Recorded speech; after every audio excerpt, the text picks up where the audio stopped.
Hello નમસ્કાર વિદ્યાર્થી મિત્રો, કેમ છો બધા? મજામાં? તમારા બધાની કોમેન્ટ હતી કે મેડમ વિભાગ સી નું ફટાફટ આઈએમપી મોકલો. તો આપણે વિભાગ સી ના હું તમને દાખલા નંબર ટેક્સ્ટ બુક માંથી ક્રમ આપું છું, તો ટેક્સ્ટ બુક લઈને બેસજો અને ફટાફટ ટીક કરતા જાજો. જે કોઈ વિદ્યાર્થીને ના આવડતો હોય, કાંઈ પ્રશ્ન હોય તો મને કોમેન્ટ કરીને જણાવજો અથવા મારા વોટ્સએપ નંબર આવ્યા તેમાં મને મેસેજ કરજો.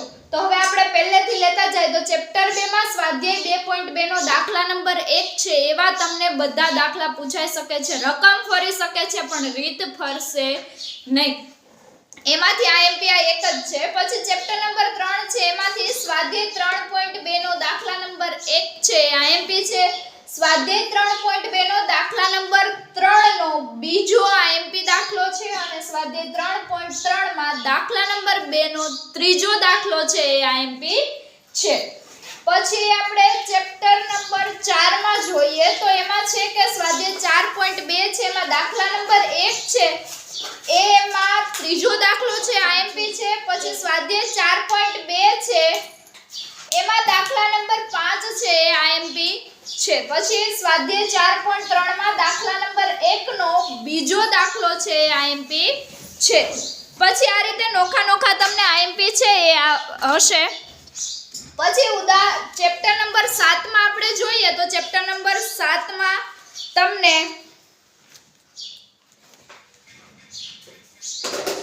હજી આમાં ચેપ્ટર નંબર 3 છે, એમાં આઈએમપી માં દાખલો લખી નાખો કે ત્રીજાનો બીજો અને પાંચમો દાખલો છે, જે 5 વર્ષની જેકબની ઉંમર અને નુરીની ઉંમર વાળો દાખલો છે, એ દાખલો.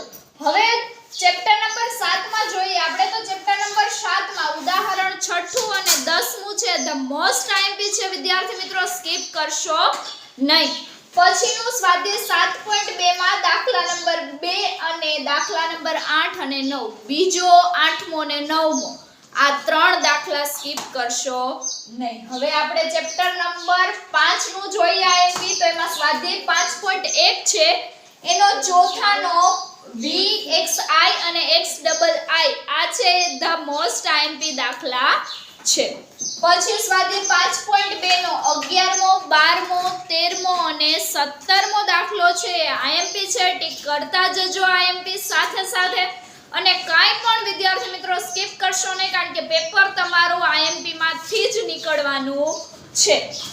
પછી સ્વાધ્યાય 5.3 નો બીજાનો ત્રીજો અને ત્રીજાનો IV VI અને Xમો દાખલો છે, એ કરવાનો છે.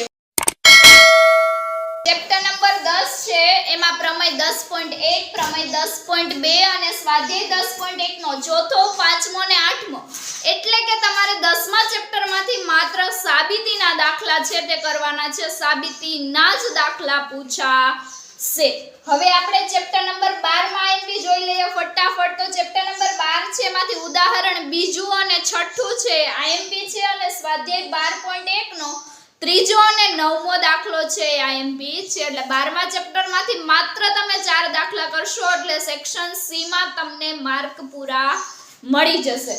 હવે ચેપ્ટર નંબર 13 આંકડાશાસ્ત્ર છે, એમાં જોઈ લઈએ ફટાફટ. તો એમાં ઉદાહરણ નંબર 2 અને સ્વાધ્યાય 13.1 નો ત્રીજો, પાંચમો અને 7મો દાખલો આઈએમપી છે. હવે સ્વાધ્યાય 13.2 નો ત્રીજો, ચોથો અને છઠ્ઠો દાખલો આઈએમપી છે, અને સ્વાધ્યાય 13.3 નો પહેલો, બીજો અને ત્રીજો દાખલો છે, આઈએમપી છે.